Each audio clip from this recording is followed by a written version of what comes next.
ಶೂದ್ರನ ಲಕ್ಷಣ ಏನು? ಆಯ್ತು, ಶೂದ್ರ ಹಿಂದೂಗಳ ಧರ್ಮದೊಂದು ಭಾಗ. ಶೂದ್ರ ಹಿಂದೂ ಧರ್ಮದೊಂದು ಭಾಗ ಖರೆ. ಆ ಶೂದ್ರದೊಳಗೆ ಯಾರ್ಯಾರು ಬರ್ತಾರ? ಶೂದ್ರದೊಳಗೆ ಯಾರು ಬ್ರಾಹ್ಮಣರಲ್ಲ, ಯಾರು ವೈಶ್ಯರಲ್ಲ, ಯಾರು ಕ್ಷತ್ರಿಯರಲ್ಲ, ಅವರೆಲ್ಲರೂ ಶೂದ್ರೊಳಗೆ ಬರ್ತಾರೆ.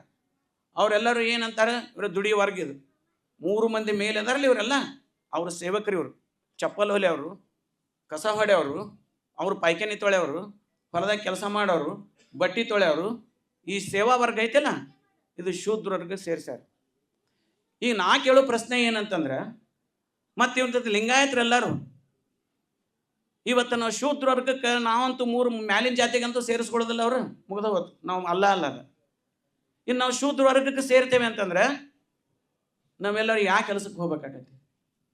ನಾವೆಲ್ಲರೂ ಕೂಡ ಕೇವಲ ಮೇಲೆ 3 ವರ್ಗದಲ್ಲ, ಅವ್ರು ಸೇವಾ ಮಾಡೋ ವರ್ಗಕ್ಕೆ ಸೇರ್ಬೇಕು. ಶೂದ್ರನ ಲಕ್ಷಣ ಅಂತಂದ್ರೆ ಅವಂಗ ಓದು ಬರ ಇಲ್ಲ, ಓದು ಬರ ಹಕ್ಕಿಲ್ಲ ಅವನಿಗೆ. ಓದಾಕ ಬರೆಯಾಕ ಅವ್ನು ಕಲಸಾಕ ಅವ್ನಿಗೆ ಹಕ್ಕ ಇಲ್ಲ ಅವನಿಗೆ. ಅವರಪ್ಪ ಚಪ್ಪಲಿ ಹೊಲಿದ್ದಿಂದ ಮಗನ ಚಪ್ಪಲಿನ ಹೊಲಿಬೇಕು, ಮೊಮ್ಮಗನ ಚಪ್ಪಲಿನ ಹೊಲಿಬೇಕು. ಅವ ಕಾಯಕವನ್ನೇ ಚೇಂಜ್ ಮಾಡೋದು ಹಕ್ಕಿಲ್ಲ ಅವನಿಗೆ. ಚಪ್ಪಲಿ ಹೊಲಿ ಮಗ ಇವತ್ತು ಮಾಸ್ತರ್ ಹಾಕೇನಂದ್ರೆ ನೋ ಅಂತಾರೆ. ಇದು ಶೂದ್ರನ ಒಂದು ಲಕ್ಷಣ ಐತಿ. ಇದು ಅವ್ರು ಏನು ಕಾಯಕ ಮಾಡ್ತಾರೆ ಅದೇ ಕಾಯಕ ಮುಂದುವರಿಬೇಕು. ಮಡಿವಾಳ ಇದ್ರೆ ಮಡಿವಾಳನ ಆಗ್ಬೇಕು, ಮೊಮ್ಮಗ ಸತಿ ಮರಿಮೆಮ್ಮಗ ಸತಿ ಮಡಿವಾಳನ ಆಗಿರ್ಬೇಕು. ಅವ್ನು